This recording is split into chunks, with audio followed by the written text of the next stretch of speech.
Good morning. This is the Blaine's World Podcast, where conversations are worth hearing and seeing. You can watch each week on Facebook, YouTube, and LinkedIn. You can also listen in on Spotify and Apple Podcasts. And for more information and past episodes, you can check our website, which is behind me, blainesworld.net. I'm your host, Blaine Greenfield, coming to you from my Zoom studio in lovely downtown Fairview, North Carolina. And each week, we focus on positive news and uplifting stories about people and organizations both Western North Carolina and throughout the country. And toward that end, it's my pleasure to introduce Eric um, A. Ager. Ager. That's what I thought. I want to get it right. Executive Director of Project HNG, and also in his spare time, North Carolina House 114 representative for being my guest today. Eric, can you feel free to wave to all your fans and friends who are watching this? Great to Okay, see everybody. great. And that is Eric. Eric grew up at Hickory Nut Gap and attended school in Fairview. After graduating from Reynolds High School, he attended the U.S. Naval Academy in Annapolis, Maryland, and spent 25 years in the U.S. Navy as a helicopter pilot and foreign affairs officer. He retired in 2021, came home to the Blue Ridge Mountains, and now is a neighbor of mine. And so let me ask you, Eric, the first thing I always ask when I meet somebody online is, as a kid growing up right down the road from me, did you always know you wanted to be involved in farming? I did. I mean, that's the way we grew up. When I was growing up here in this little part of the Fairview Valley, we had a big dairy farm. So I spent a lot of time taking care of calves and putting up hay, and that just kind of seemed like a good life, and I certainly appreciated it. But at the same time, I was also interested in sort of getting out and seeing the world, and so I've been lucky enough to end up doing both over the long haul. Now, so your family or the farm, it was a dairy farm at one time? It was a dairy farm when I was growing up, and we sort of went under, I guess, in about 1990, 1991. Okay, because I have to give you a lot of credit. There's a good buddy of mine was also grew up on a dairy farm, and he only couldn't wait to get away because, again, his family, and he got tired of having to get up at 5 o'clock in the morning for every day cold weather 365 days a year. And so he did not quite what you did, but he couldn't wait and he got to join the army. As soon as he graduated high school, he was out of there. Yeah, well, I guess in the end, that's what I did too. But the dairy, we were a small dairy, and in the early 90s, it was kind of go big or go home, and we didn't have the space to go big. So we sold the dairy, or my grandparents sold the dairy, and so I was looking for something else to do, and headed off to the Naval Academy.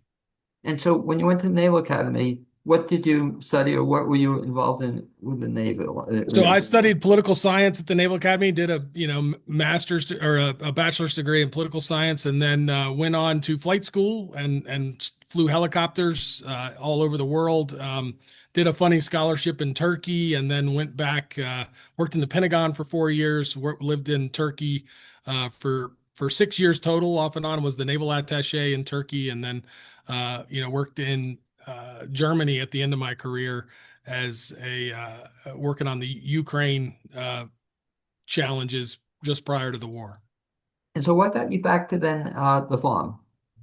Well, I'd been in the Navy for about 25 years, and my kids had gotten bigger and were coming back here to go to school. They'd been coming back here for summers their whole lives, so this was kind of home for them. And I felt really fortunate to be able to come back to such a beautiful part of the world after retiring and try to figure out how to make life work. And so for the folks that are not familiar with it, and I was just out there the other day for the first time, what is Hickory Nut Gap Farm all about?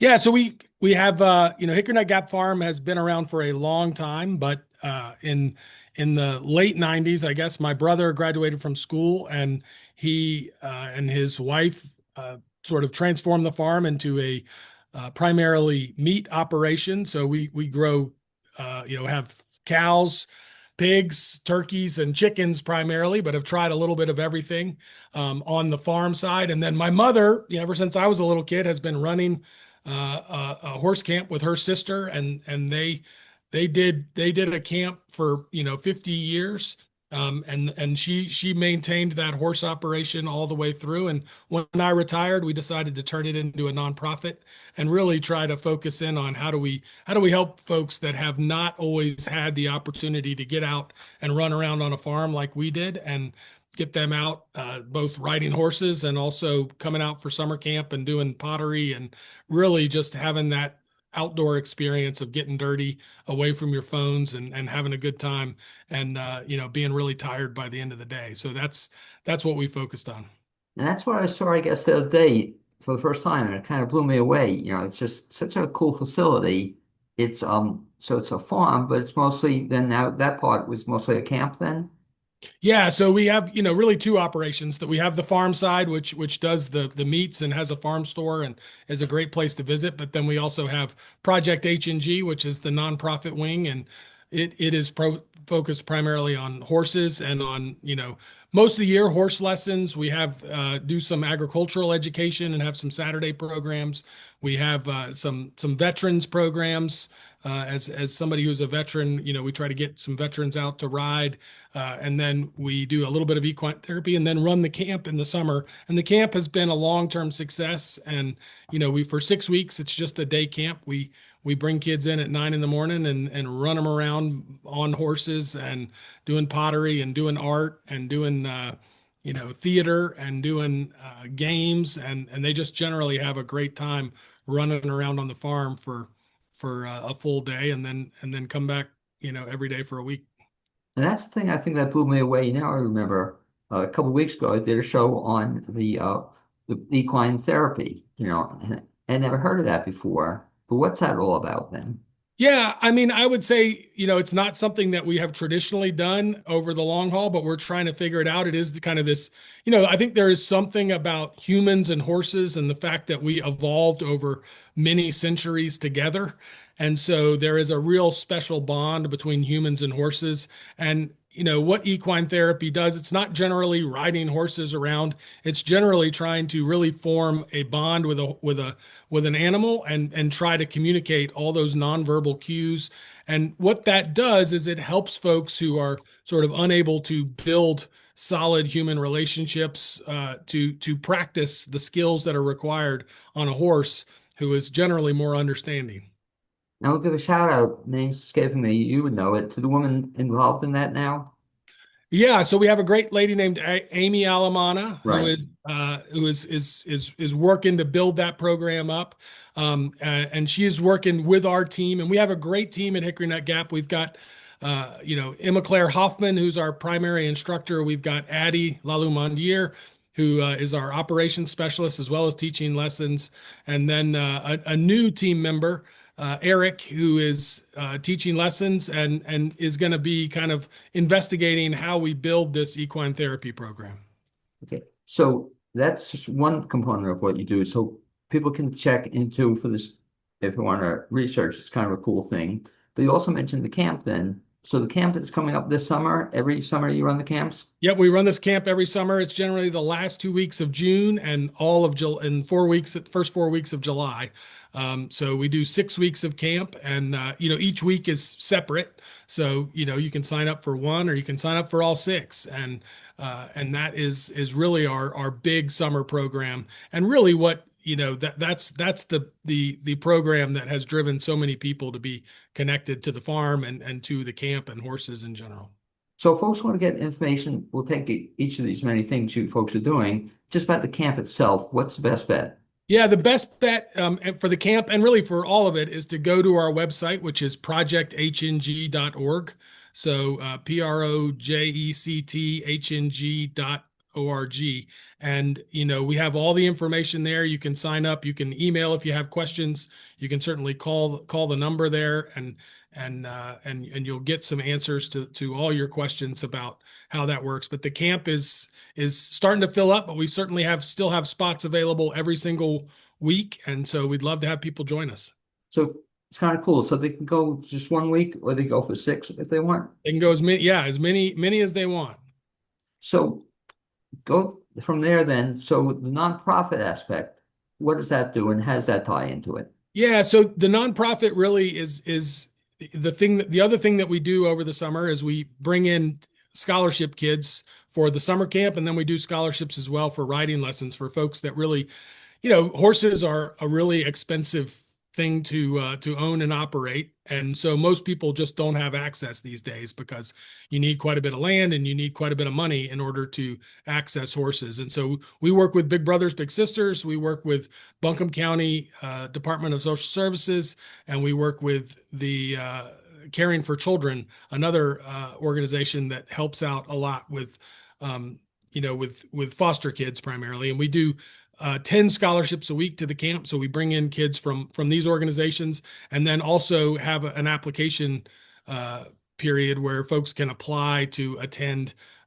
for free of charge, so that we can give people this opportunity. And that's all at the website, is that correct? All on the website. It is. Yep.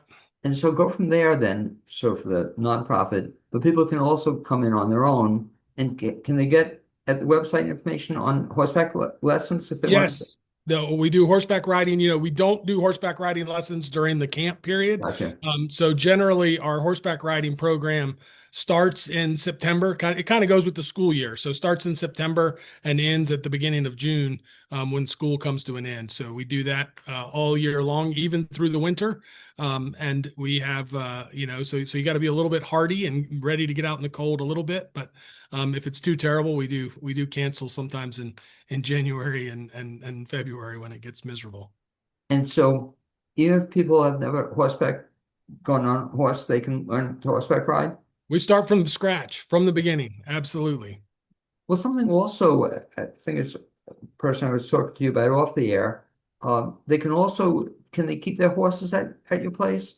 So we do have a boarding program primarily for folks that have kind of advanced through our lesson program and have decided that they're ready to buy a horse, and they don't have anywhere to keep it, but they can, we do board about 10 horses at a time. So it's and very cool. And this person was telling me she also, I don't know if you promote it, she leases her horse, or is that possible? And we do that as well. Sometimes we have horses that we lease out to folks so that they can kind of use them as they want, for certain periods of time. And, generally those leases last for a fairly long period of time. But it really, except during the summer, they can't lease during the summer because we got to use those horses for camp.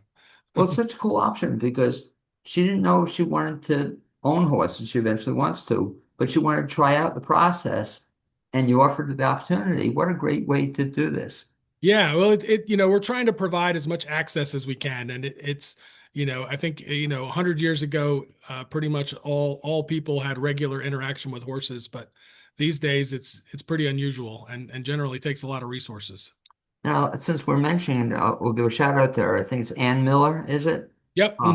And she's a local person, and she was telling me about the place. She told me of a project HNG, and she just loves it. But what a way, yeah. And just joined our board and is really a great supporter. So we really appreciate all of her work. But what a great way for her to check this out without getting a horse itself. How many horses overall do you have?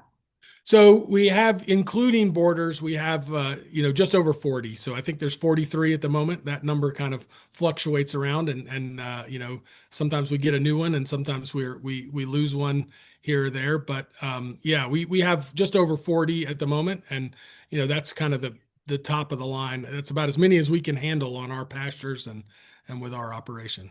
And I was so impressed with just looking at it and walk at the pasture. But how many acres does this encompass? Just this part? Yeah, I mean, it's always tricky. The land ownership and operations here are a little bit mixed up, but we have riding trails all over the farm, which is a 250-acre farm.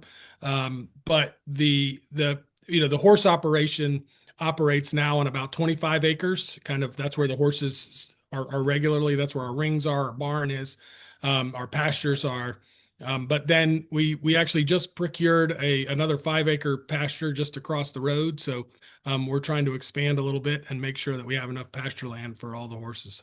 Very cool. Now, if you would talk about the other aspect. So you have this aspect, the farm, the horses and the kids in the camps, and you have another side of the business is raising the cattle and whatnot. Yeah, so we also have, we have and that is my brother runs that operation primarily, but he is we have, here on the farm, we have about, depending on the timing, anywhere between 75 and 100 cows that we do by, we use rotational grazing, so regenerative methods of raising animals. We don't feed them grain to finish them. We finish them on grass, which is a much healthier way to do it. We do pasture raised pork as well. So, I'm looking out off my porch here, and we have, pigs right off here in the little up here in the woods, and we move the pigs around as well. So we're trying to take care of the land at the same time as we're taking care of the animals. And then we have turkeys that we do two big batches of turkeys every year and sell them at Thanksgiving, and then have chickens and eggs as well. So we have two kinds of chickens, one set of what we call broilers, and then also layers. And the layers we have year round, and they lay eggs year round. And then the broilers we raise kind of from April through November.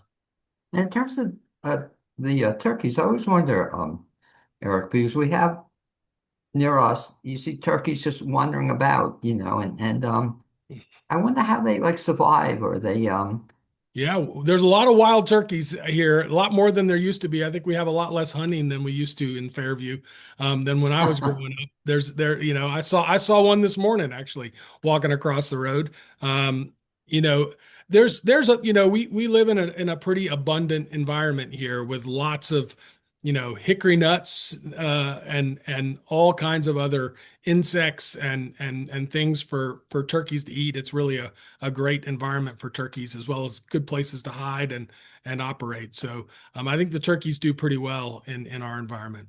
but I'm just amazed. Like I said, a buddy of mine, they have like 10 turkeys just in his where he lives, and they're just Yeah, there all the time. And I can't believe that they survive that existence. But talk yeah. about back to you. So you have the farming side, and so a lot of that stuff is available for sale. Is that correct?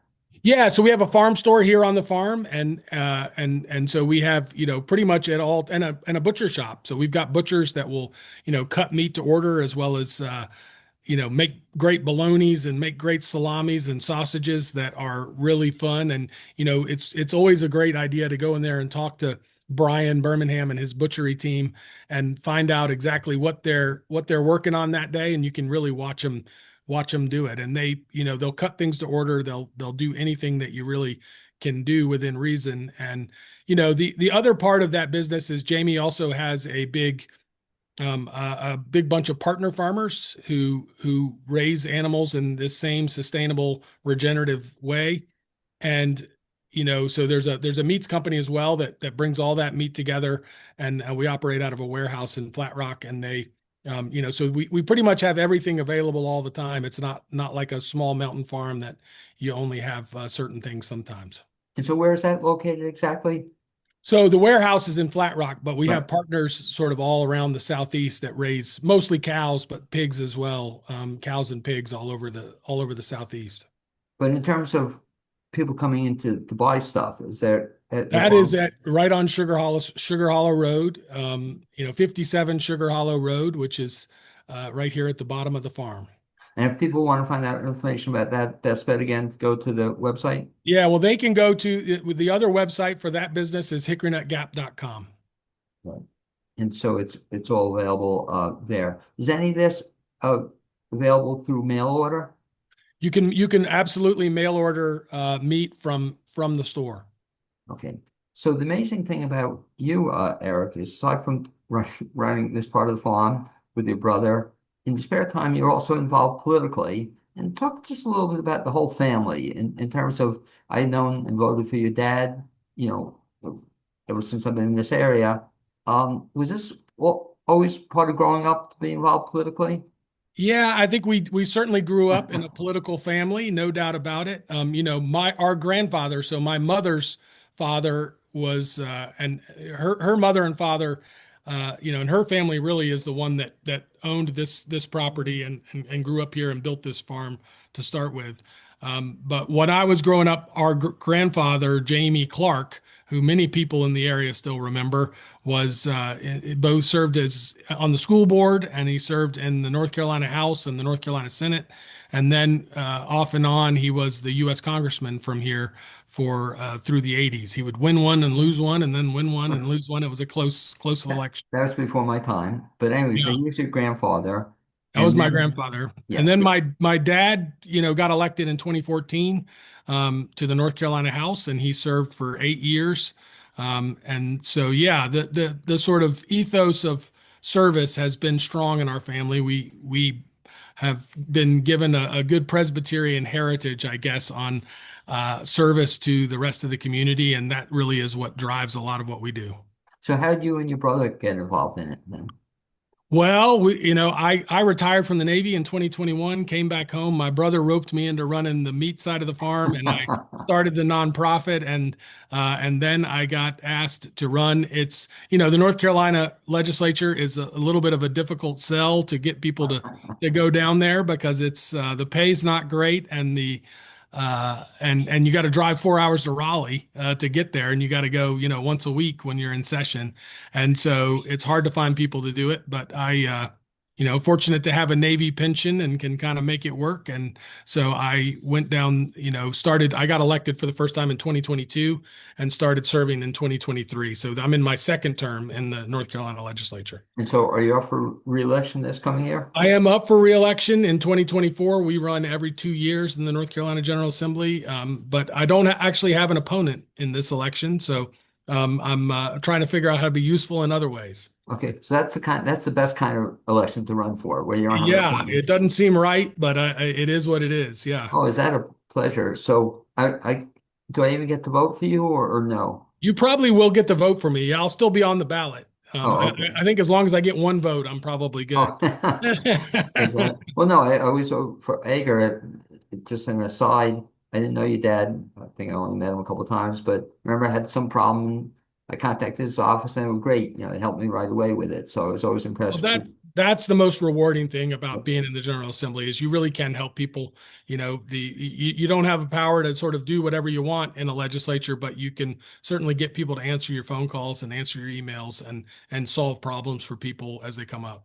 And the other side of the coin, even though it's not you, so your brother, as you're in office, your brother's running off for office too. Is that correct? Yeah, my brother is running for Congress, and that's an exciting thing. He's a busy man at the moment, and it's a tough district, but he's running a great campaign, and I'm really hopeful and confident that he can pull it off. And I think that would send a real message. And really, he's the right kind of person. He's a very middle of the road guy who just wants to solve problems, and I think we need more of that Well, across the political spectrum. not to get political about it, but he certainly has my vote. You would have Well, my vote too, but you're not appreciate running. it. Let me ask you just a couple other questions. One having to do with where this happened, where it goes in the future. So when do we first of all get to see the book, the story of your life? We all, we'll see one day. Maybe I'll write one. I haven't started on it yet, so it may be some time away. But I love to write, and so maybe one day I'll carve out the time to make that happen. Okay, because it'd be a great story, or the whole. You're telling me on the air, I'd love to see the whole Ager story. Yeah. Well, there is one book that you can find that explains the early days of this farm, which is called "We Plow God's Fields," and it's about my great grandfather who first came here in 1916 with his new wife and set up shop here. They moved here from Chicago. If folks want to find out more information about Eric Ager, either about your political career or Yeah. other stuff you do, is there a separate kind of website You can page? certainly go to my political website, which I sometimes forget, but it's Eric Ager, the number 4NC. So Eric Ager 4NC, but the four is a number, and .com. And so that is an easy place to kind of see the basics and get in touch with me that way as well. And Or one, you can always write me at my legislative address, which is eric.ager@ncleg.gov.